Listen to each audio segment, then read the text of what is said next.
Olá, meus amigos do Brasil, tudo bem por aí? A sexta-feira chegou, parece que chegou mais rapidamente essa semana, né? Também teve aí um feriado no meio de semana. Sempre muito bem-vindo a sexta-feira, como todos os dias da semana. Estamos no ar aqui com o nosso Visão Geral, sempre um assunto importante de interesse do nosso telespectador.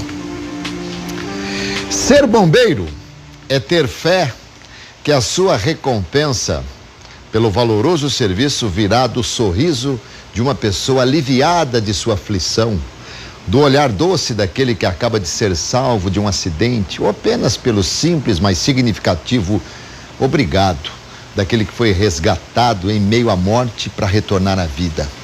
O bombeiro é destemido. Ele sabe que sai de casa para exercer seu dom, mas não tem certeza que voltará para o seu lar são e salvo. Ele arrisca a vida pela vida do próximo. Ser bombeiro é estar perto de Deus e ser seu fiel ajudante. Hoje, 4 de maio, é o Dia Internacional do Bombeiro e nossas homenagens aqui, homenagens do Visão Geral, parabenizando todos os bombeiros do mundo. E o nosso convidado de hoje é o Bispo Fernando Mendes, vereador em Campinas, e com ele vamos conversar tanta coisa de interesse, vocês vão ver. Bispo, obrigado demais aqui, mais uma vez, recebê-lo aqui é um prazer, viu? Prazer é todo meu, boa tarde, Alberto, boa tarde a todos que nos assistem, e eu sempre me sinto muito lisonjeado de ser convidado aqui pelo Visão Geral. Muito bem, Bispo Fernando Mendes, hoje eu brinquei aqui na nossa chamada, hoje qualquer coisa, o pessoal não fala assim, vai reclamar com o Bispo, eu já tô aqui, portanto. Já estamos perto, né? Pegou esse negócio aí lá na Câmara, por qualquer coisa, reclama lá com o Bispo. Eles sempre chamam Bispo, pastor, vereador, mas a gente vai levando. Muito bem. Deixa eu falar um pouquinho aqui do Fernando César Ribeiro Mendes, que é natural de São Luís do Maranhão. Maranhense. Quem nasce em São Luís é o quê? É Ludovicense. Essa eu não sabia. Olha que vergonha. Ludovicense é o que nasce na capital, em São Luís. Ludovicense. Muito bem, olha que legal, aprendi, mas vivendo e aprendendo, né, Bispo? Formado em administração de empresas, teologia, língua hebraica e gestão pública. Começou a vida trabalhando em supermercado com 17 anos, trabalhou por 7 anos numa multinacional. Em 85 entrou para a Igreja Universal, tornou-se pastor em 90 e já em 99 recebeu a consagração de bispo da Igreja Universal. Como bispo, recebeu da igreja um desafio que marcou a sua vida, que foi levar para Israel e Grécia a palavra de Deus e fincar nesses territórios a bandeira da Igreja Universal. E é vereador em Campinas, tendo sido eleito com 6.774 votos. Ser vereador é o que você esperava que fosse? Olha, no primeiro mandato, normalmente, a pessoa chega com vícios, né? De iniciativa, querendo fazer certas coisas que muitas vezes é de competência do executivo, mas a gente vai aprendendo a conviver com o sistema, mas dá para fazer muita coisa. É um local que eu tenho dito, inclusive, que as pessoas, elas podem, é um lugar que a pessoa, se ela não quiser fazer nada, ela tem como não fazer. Agora, se ela quiser trabalhar, tem muito serviço. Que interessante. Tem muito o que fazer. Muito o que fazer. Mas é interessante, né? Você chega lá na Câmara, bom, agora eu sou vereador, eu vou fazer isso, fazer aquilo, chega, você esbarra numa série de coisas que não é de competência da vereança. Exatamente, né? É os vícios de competência, é o vício de iniciativa, tem coisas que é do executivo e não tem a ver com o legislador. E a gente vai aprendendo, né? Exatamente. Agora, aqui a nossa produção falou assim, vamos conversar com o bispo, a visão dele nacional, do que está acontecendo no país e tal, mas nós temos tanta coisa para falar do nosso regional aqui, se sobrar tempo a gente fala da visão nacional, tá certo? Agora, com certeza. Mesmo é o rio que passa no fundo da minha casa, da minha chácara e tal, então vamos lá. O prefeito sancionou uma lei, um projeto de sua autoria, que prevê a possibilidade de contratação de pessoas em situação de rua, aqui na cidade de Campinas. Como é que funciona? Olha, isso é um projeto que tem uma ação inclusiva, né? São aquelas empresas, as empresas que ganham as licitações e elas recebem uma condição de poder dar a esse morador em situação de rua a condição de ter um emprego. Ou seja, na rua nós temos de tudo. Nós temos pessoas na rua que são músicos, nós temos pessoas que são bilíngues, nós temos pessoas que já tiveram empresas, nós temos pintores, nós temos encanadores, nós temos pessoas de serviços gerais, ajudantes. Isso aí comprovadamente. Comprovadamente. Pessoas que estão, inclusive, hoje num cadastro. Nós temos hoje cadastrada uma média de 670 a 700 pessoas que já fazem parte dos braços que o poder público oferece através dos albergues, dos POPs. Então já tem um cadastro. Inclusive, essas pessoas do cadastro são essas que terão vamos dizer assim, a prioridade em receber esse chamamento. Mas bispo, o projeto já foi sancionado. Já foi sancionado, já foi publicado em diário oficial, já é lei, tem agora só os seus 30, 60 dias para poder entrar em execução, entrar em vigor mesmo. Muito bem, mas isso é uma condição que dá à empresa o livre-arbítrio de contratar ou existe uma imposição que se contrate? Olha, quando eu fiz o projeto, eu coloquei a obrigação no texto do projeto que obrigava a empresa que ganhasse a licitação aqui em Campinas, ela viesse dar esse emprego, dar essa condição. Porém, por orientação do próprio executivo, por orientação da Procuradoria da Casa, para não criar um constrangimento, nós mudamos o texto, deixando um teor mais agradável, tipo, tornar possível a contratação. Porém, as empresas que hoje estão trabalhando com licitações dentro da cidade de Campinas, elas querem também ajudar dando uma oportunidade para essa pessoa que realmente quer, porque tem muitas pessoas em situação de rua que querem uma oportunidade. Então não adianta dar só uma capacitação, não adianta dar só para ele um diploma, se não der para ele, bispo, a condição final que é o emprego. Perdão aqui pelo questionamento, mas quando se coloca essa opção de poder contratar ou não, a empresa, se não quiser contratar, não vai estar burlando a lei. Não vai estar burlando a lei, porém, nós acreditamos aí nessa parte mais humana, né? A parte inclusiva da pessoa, da empresa, ela querer fazer parte da ressocialização, do recomeço, da nova oportunidade para aquele ser humano. Entendi. Bom, e aquele ser humano a que você se refere, é que ele estiver trabalhando, acabou o expediente, o pessoal fala assim, bom, vamos para casa, fala, já estou em casa, né? Exato. Já está em casa. Bom, e isso aí, com certeza, pela Câmara passou com unanimidade. Com unanimidade. Unanimidade, foi muito bem, vamos dizer assim, apoiado. Houve um apoio e o Executivo também o apoiou, porque hoje é uma questão de necessidade, né? Hoje é uma realidade, porque essa população de rua, ela é invisível, crescente e que se torna até um obstáculo, porque as pessoas estão fazendo da rua seu lugar de lazer, seu lugar de moradia, seu lugar de recreação, atrapalhando o comércio, os transeuntes, o ir e vir, e gera um determinado susto, porque tem os viciados, tem as pessoas dependentes, e aí a situação vai perdendo o controle. E toda vez que você fala que é um morador de rua, existe o aspecto que pode criar uma certa barreira, e a partir do momento que você tem uma ocupação, é muito mais salutar, não só para a sociedade, mas para o próprio ser humano. É a tal da inclusão a que você se referiu. Exatamente, porque a pessoa, quando ela recebe um emprego, ela recebe os direitos de cidadão, o salário, contribuição social, férias, folga, ela passa a ter realmente uma definição de cidadania. O emprego é o que realmente socializa as pessoas. Com certeza. Eu vou mudar de assunto. Você quer falar mais alguma coisinha sobre isso? Pois não, vamos em frente. Então, seria isso aqui. Vamos dar um salto lá para a terceira idade. Vamos falar do idoso, da delegacia do idoso. Em que pé está essa situação? A delegacia do idoso, eu faço parte da comissão da mulher. Agora, no mês de maio, ela já entra em vigor, é uma parceria com o Estado, ela já entra em vigor agora, já começa a funcionar, tem sido uma luta da vereadora Mariana Conte, que é a presidente da comissão, aliás, nós falamos do idoso. Do idoso. Do idoso, eu tô falando da mulher. Não, da delegacia do idoso. Do idoso. Eu achei meio estranho, porque a Mariana já esteve aqui, falou, defendeu os direitos da mulher. Porque eu faço parte também da comissão. Também. O idoso é o Rubens Gás, que é o presidente, que preside, está em estudo. Exato, é uma questão de estudo, porque nós precisamos, para implantar essa condição do idoso, dessa delegacia, de um apoio estadual. né?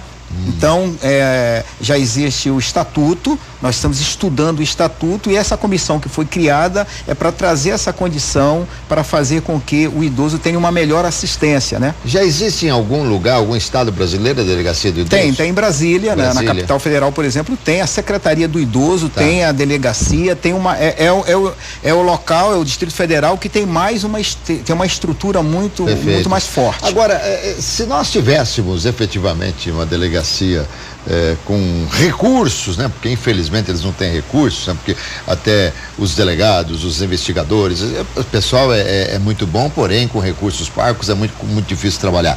Talvez nós não precisássemos nem de delegacia da mulher, talvez não precisássemos de delegacia do idoso, nada, né? Exatamente. Essa questão relacionada ao idoso, a delegacia ela deveria ser regida mediante ao estatuto que o idoso já tem. Só que você abre a delegacia, mas se não tiver uma atenção, se não tiver um atendimento, por exemplo, eu volto na mulher, tem a delegacia da mulher, mas funciona de segunda a sexta até 6 horas da tarde. Os grandes problemas, normalmente é final de semana, a delegacia está fechada. Então, se for para ir nessa linha, é melhor procurar fazer com que haja uma base real de atenção para que possa se dizer, temos uma delegacia. E que tipo de denúncia, assim, a delegacia estaria preparada para receber, ou quais seriam as denúncias mais comuns que são hoje, de repente, que continuariam sendo? É distrato, é desrespeito, é a falta de atenção, é abandono de incapaz, tem uma série de situações que o idoso hoje é constrangido, tem a questão do atendimento na rede pública, que às vezes tem esse dissabor, tem essa questão relacionada ao problema de abandono do próprio familiar, tem a falta de boa atenção no que diz respeito a asilos, tem uma série de situações. O próprio estatuto já rege uma série de cuidados, uma série de deveres do poder público, mas sem uma delegacia, sem um local de reclamações, tudo se perde, tudo fica apenas no papel. Bom, isso está em projeto. Tá, é da comissão, né? Da comissão, já contempla um lugar onde seria montada essa Não, coisa porque toda? Depende o Estado direciona ou teria que ter uma contrapartida do município, isso aí teria que ser feito um tipo de, vamos dizer, um tipo de acordo, né? Agora, já existe um grande interesse dos integrantes dessa comissão.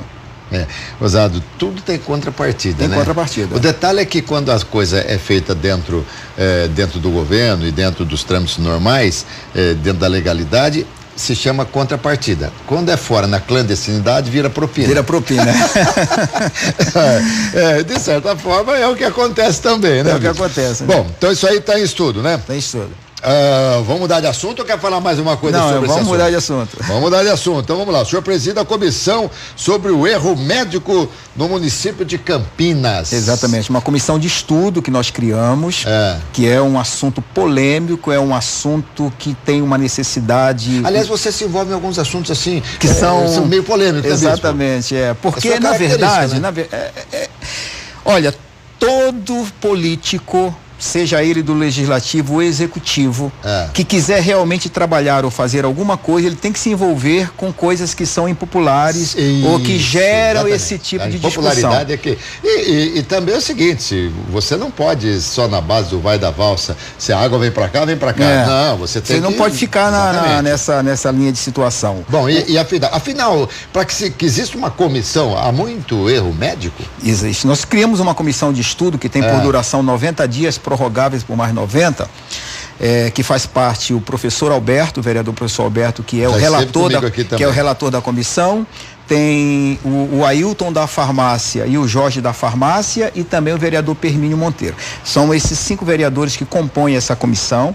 E nós estamos fazendo um grande estudo e tivemos agora, na última semana, uma reunião no nosso plenarinho. Tivemos uma reunião da comissão onde levamos advogados, levamos pessoas para dar depoimento acerca do erro médico. O erro médico ele é hoje uma realidade triste no nosso país. Nós temos hoje uma média de 12 ações por dia, mais de 3.500 por dia de erro médico no Brasil, por dia. Só para você ter. Agora, por que isso acontece? Nós tivemos agora há 15 dias atrás, um decreto do presidente Temer proibindo novos cursos de medicina por 5 anos. Por quê? Porque 80% dos médicos hoje recém-formados não passam mais pela residência médica, ou seja, não tem experiência nenhuma.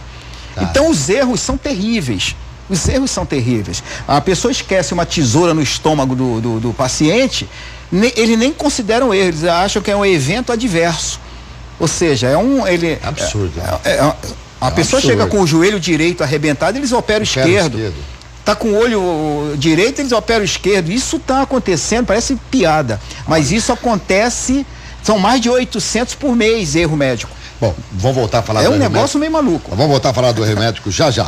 Mas e o Conselho Regional de Medicina? E daí? Como é que fica? Conselho Federal? Olha, os conselhos de medicina, seja ele municipal, seja ele estadual ou federal, a base do conselho aqui de São Paulo, do estado, que é o CREMESP, o que falta para o CREMESP é só emitir passaporte ou da cidadania, porque eles já fazem um governo independente paralelo. Porque eles tentam fazer dos médicos intocáveis. Ou seja, eles são o dificultador, porque um conselho, quando é criado, é para defender o povo, não para defender a categoria. Ele defender o povo do erro da categoria. O CREMESP faz diferente. Eles dificultam, por exemplo, eles dizem, se você sofreu uma negligência, uma imperícia ou um erro médico, você denuncie no Conselho Regional de Medicina. Aí que está a cilada.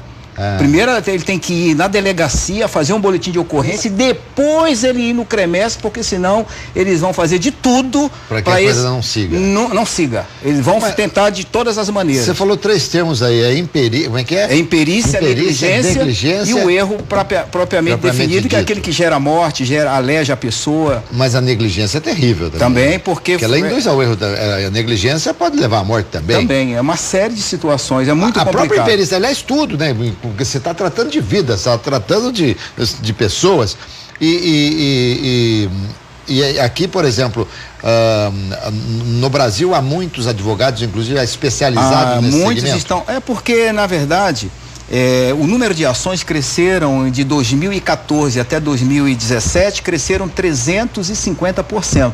As ações, buscando indenizações, buscando reparações, danos morais, uma série de coisas.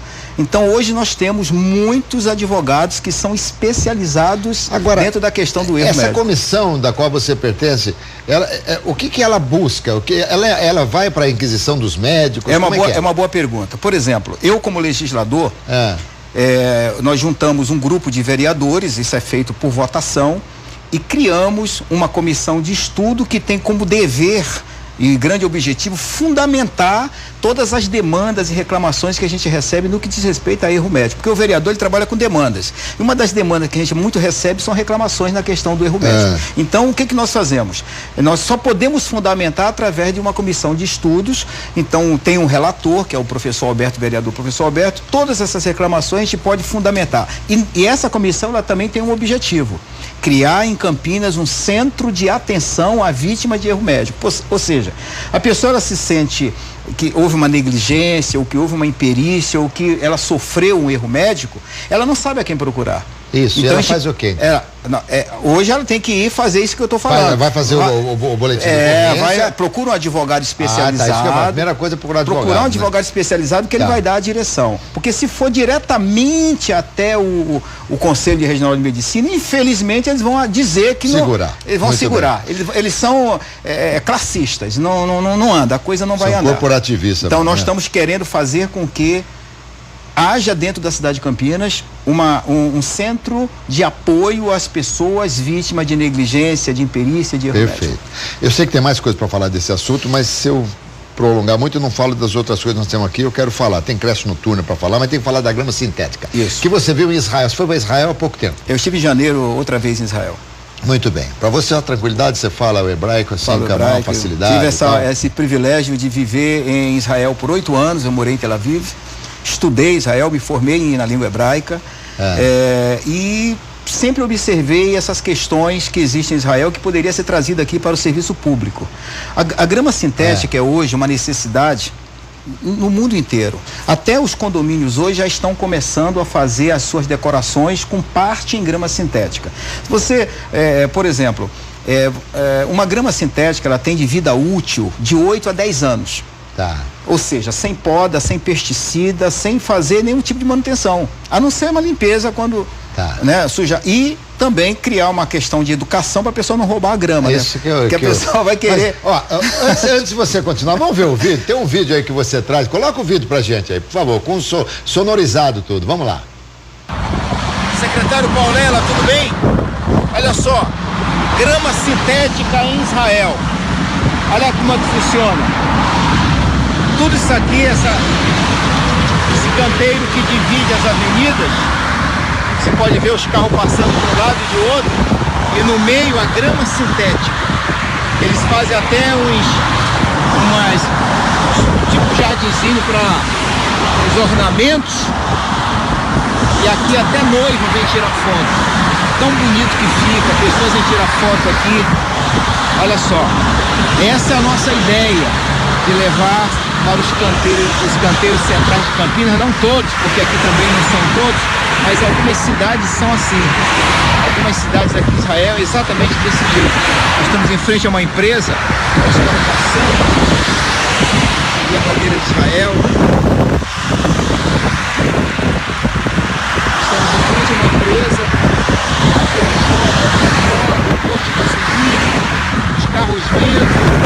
Olha só que bacana. Todo esse meio aqui é grama sintética. Legal? Essa é a nossa ideia. Tá aí, Paulela. Viu, né? Foi direcionado ao secretário. Estava muito forte o vento. Vento forte. Que cidade que era? Essa aí é Naharia, no norte de Israel. É uma cidade norte de Israel. Agora, mas aqui que é o país... de Haifa. O país do futebol...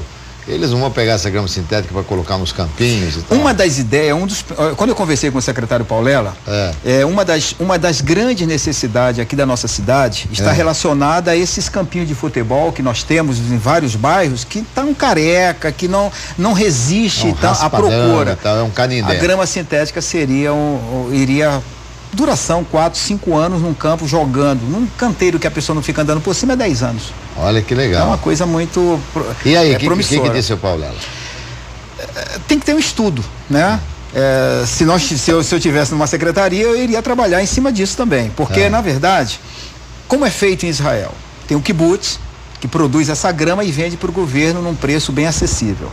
Aqui deveria ter uma cooperativa, essa cooperativa faria esse tipo, porque são com materiais recicláveis, faria essa grama e venderia para a prefeitura num preço bem menor. Agora, se a prefeitura for comprar a grama num supermercado, essas compras diretas, aí o preço é muito alto. Agora, se produzir a grama numa cooperativa de materiais recicláveis, nós temos uma condição de ter um preço muito bom. O bispo está afastado da igreja? Não, não, de forma nenhuma. Todas as quartas-feiras, sextas-feiras e domingo eu estou fazendo reuniões. Por exemplo, quarta e sexta-feira já fiz reunião hoje na Regente Feijó, no centro da cidade aqui de Campinas, e nos domingos eu tenho uma escala de várias igrejas. E que dia você dorme?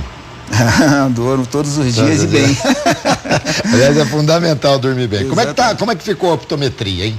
Olha, a optometria nós tivemos bons avanços, né? É outro termo polêmico, que o Conselho Brasileiro de Oftalmologia não tem mais argumento. Todos os argumentos do Conselho Brasileiro de Oftalmologia já está derrubado. Sim, é como se estivesse em estado terminal. Tanto os argumentos como as iniciativas, porque nós temos hoje um dificultador em relação à prevenção. A optometria é prevenir.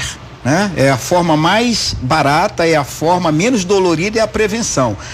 Não tendo prevenção, e tem que ter então esse tipo aí de mutirão de catarata. Por que tem mutirão de catarata?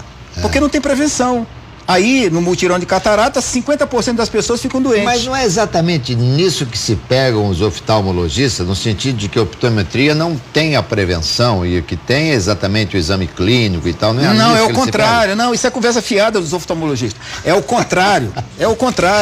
O optometrista, ele é o agente, é o maior fornecedor de correção visual. Quem faz a correção visual é o optometrista. Por exemplo, se você for numa clínica, no oftalmologista, quem atende é o optometrista. Aí nesse caso, o oftalmologista aceita o optometrista trabalhar para ele. Agora, ser livre, ele não quer liberar. Por quê? Em 1932, quando Hitler estava matando os judeus, em 1932, quando estava tendo 32 não, o Hitler matou os judeus em 45, não, 42. Não, 32, 34 foi quando Hitler começou Não foi, mas a Segunda Guerra... Não, foi em 32, 34, exatamente quando teve o decreto... Tá bom, como é quem sou eu para conversar com alguém que morou lá em Israel? E aí em 34, 32, 34 foi feito um decreto pelo Getúlio Vargas, ele já estava, acho que, mal da cabeça, fez um decreto com a intenção de ajudar, porque eles tinham os práticos. Quem eram os práticos? Massagista, fonoaudiólogo,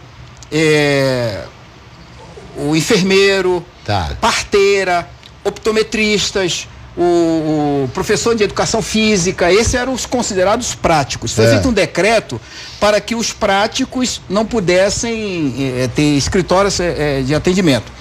Só que, determinando o seguinte, assim diz o decreto, que após ter um curso técnico, eles pudessem trabalhar. Então, todas as outras profissões foram tendo seus cursos, porque chegou então às universidades, né? Chegaram às faculdades e começaram a ter os diplomas. Hoje tem o técnico de enfermagem, hoje tem o enfermeiro, tem tudo. Mas a optometria teve o seu predador, que são os oftalmologistas, né? Eles ficam impedindo de uma pessoa que estuda 5 anos, uma pessoa que faz seu curso, de uma pessoa que se torna um bacharel, não poder fazer o seu trabalho, que é essa prevenção. Eu estive em Londres em janeiro também, eu fui em Israel e fui em Londres. A optometria tem até nas farmácias. Você chega numa farmácia, numa rede de farmácia, eles perguntam, você quer medir o grau da sua visão? O optometrista está ali. Porque é para isso, porque é o optometrista que vê se a pessoa, ele tem a capacidade de ver se a pessoa tem uma patologia. E aí sim ele direciona para o médico. Então, isso é no mundo inteiro, né? Ele a pessoa passa ali para saber o grau que vai usar. E aí, ao detectar alguma coisa diferente, o optometrista encaminha para porque ele faz esse atendimento primário. O atendimento primário da visão é para quem estuda para isso. Só para que você tenha uma ideia, o oftalmologista, quando ele estuda 6 anos, depois faz as suas especializações, ele estuda uma média de 160 horas de optometria. Não passa disso. Um optometrista, para se formar, estuda 3.000 horas. Então, quem sabe mais, o oftalmologista ou o optometrista na saúde básica? Com certeza. Então, isso é no mundo inteiro. Mas aí como é que ficou? Nós aprovamos um projeto na casa de prevenção, de divulgação da prevenção, chamado Outubro Brilhante. Fizemos ano passado um atendimento de 1.000 pessoas no outubro, porque tem o Outubro Azul, né? O rosa, né? Tem o Outubro Rosa, nós criamos o Outubro Brilhante, que é de prevenção visual. Muito bem. Entendeu? Isso aí está em projeto. Não, isso já foi sancionado, já foi votado, aprovado, sancionado, publicado no Diário Oficial, está no calendário. Por isso que algumas óticas já tem até o optometrista próprio, né? Olha, existe, não está legalizado a profissão, porque o prefeito ainda não matou no peito essa responsabilidade. Se tivesse colocado no peito, ele já tinha, porque Campinas tem 30.000 pessoas na fila de espera para fazer o grau da visão hoje. Muito 30.000 pessoas, é muita gente. Bom, tem tanto assunto aqui, vou escolher um aqui, creche noturna. Creche noturna. É uma outra grande necessidade da cidade. Por exemplo, essa semana agora foi aprovado na Câmara do Rio de Janeiro um projeto de creche noturna daquela vereadora que foi brutalmente assassinada. Marielle. Foi aprovado o projeto dela de creche noturna. Ou seja, tem uma necessidade. A SIC, ela deu um relatório que hoje nós temos em Campinas uma média de 12.000 mulheres trabalhando à noite. 12.000 em Campinas. Pessoal que trabalha noturnamente trabalha uns 30.000 pessoas. Dessas 12.000 são mulheres, metade delas tem filho. Hoje nós temos uma média de 7.000 crianças em fila de espera em idade de creche. Que coisa. Então a creche noturna, vários países já têm. Inclusive, eu estive com o atual governador, o Márcio França, e foi uma das indagações que eu fiz a ele. Porque foi o Márcio França, quando era prefeito lá em São Vicente, ele instituiu lá tem a creche noturna em São Vicente. Então ele aí é o grande... Então ele sabe exatamente da necessidade que tem uma cidade como Campinas. Grande apoiador. Falando aqui da creche noturna, e como é que o prefeito de Campinas vê essa... Olha, eu fiz uma indicação, né, para a Secretaria de Educação, e a Secretaria de Educação tem que fazer um tipo de trabalho também, estudo com a Secretaria de Ação Social, porque gera 2 secretarias. Agora, se numa cidade de 300 mil habitantes, quase 300 mil habitantes lá como São Vicente, tem uma demanda, você imagina um local de 1.200.000 habitantes. Com certeza. Que tem exatamente uma demanda muito grande. É uma questão que também tem que ser muito bem, porque é uma novidade. Só que é uma novidade que tem uma pauta, que tem um encaixe, que tem uma necessidade por trás. E iria ajudar muito as mães, por exemplo, que entram num supermercado às 2 horas da tarde para trabalhar até às 11 da noite. Só que a criança dela ela tem que levar para a escola, para a creche às 6 da manhã ou 7 e retirar às 5 da tarde ou 6. Alguém tem que fazer isso porque ela está no trabalho. Então são essas demandas. Esses ajustes que precisavam ser feitos. Exatamente. Também, né? Então é uma questão onde a Secretaria de Educação, juntamente com a Ação Social, fazer um estudo e colocar em ação essa questão da creche noturna. O bispo, e sobre a criação de hospital veterinário municipal? É um outro projeto que nós já posicionamos, mas vai ser através de parceria público-privado. Nós temos hoje uma população de rua de animais gigantesca. Por conta dessa crise, essas ONGs que recebiam algum tipo de ajuda, hoje perderam essas ajudas, então vacina, ração, tudo isso fez a população de animais aí de rua crescer. Então esse hospital público veterinário é para um atendimento de 30% para as pessoas de baixa renda, sem cobrar nada, e 70% cobrado, para que possa o investidor ter o seu retorno. Então é um outro grande estudo. Vamos convocar as empresas interessadas. Tem muitas empresas hoje que estão se voltando para o mundo pet, e isso vai fazer com que Campinas saia na frente com um hospital público veterinário. Verdade. Você anda em Campinas, você vê abrir farmácia e mundo pet, né? Exatamente. É uma coisa impressionante. O bispo, toda vez que você vem aqui, a gente pede para rezar o Pai Nosso em hebraico. Reza isso. Eu queria falar só de... Temos tempo de falar só de mais um projeto? Fala. Eu fiz um projeto também para dar descontos no IPTU de 20% para as pessoas que moram em ruas de feira, em ruas que tem a feira. Olha, nós temos 81 feiras dentro de Campinas, de terça a domingo, que faz com que a pessoa, a partir das 3, 4 horas da manhã até 1 da tarde, ela perca o direito de ir e vir. Toda pessoa que tem um imóvel, que tem um terreno, que tem uma casa no local que tem feira, perde o valor, né? Porque sim, claro. E isso faz com que ela 4 vezes por mês, ela tenha o seu direito, o seu livre-arbítrio de ir e vir impedido. Isso dá 48 vezes por ano. Isso é mais de 1 mês e meio que a pessoa fica impedida de ter. Então a gente quer fazer esse desconto de 20%. Justo. Gostei da ideia, gostei muito. Então vamos à oração. Então vamos orar. Vamos lá. Então vamos lá. Avinu Sebashamai, Itkadesh Shemcha. Tavou malechutcha e aser etzoncha que vai chamar em ken baaretz. Et leher hukeinu tem lano ayom, o slachlano alahata einu, que fiche solchem gamalarno lachoteim lano. Ve altivienu lideini sayon, que im haltseinu minará, que lechai tamam lechai tagivurá vetatif eret, le ulamei ulamim, para todo sempre. Amém. Bonito, viu? Bonito. Graças a Deus. E eu fico muito feliz de tê-lo recebido aqui. Você é sempre muito bem-vindo. Aliás, a casa tem sempre um prazer enorme que você vem aqui. Eu me sinto muito satisfeito porque sei que muitas pessoas assistem o programa a nível de Brasil, e isso é muito importante, principalmente no momento tão complicado que passa a nossa política.